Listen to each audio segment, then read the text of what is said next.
Hi, I'm Mrs. Heinz, and I'm the speech language pathologist here at Whittier. I'm going to be reading chapter 29 of James and the Giant Peach.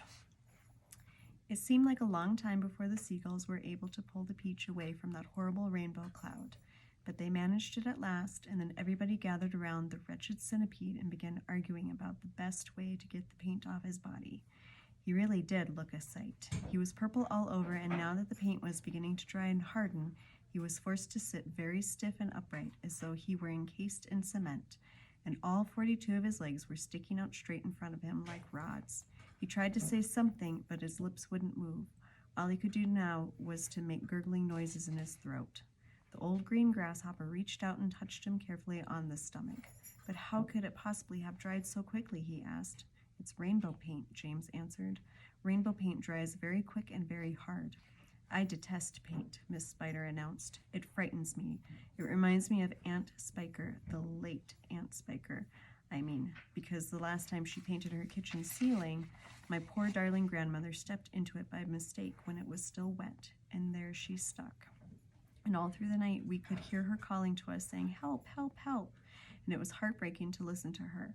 But what could we do? Not a thing until the next day when the paint had dried, and then of course we all rushed over to her and calmed her down and gave her some food.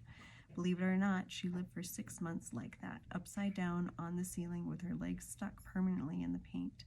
She really did. We fed her every day. We brought her fresh flies straight from the web.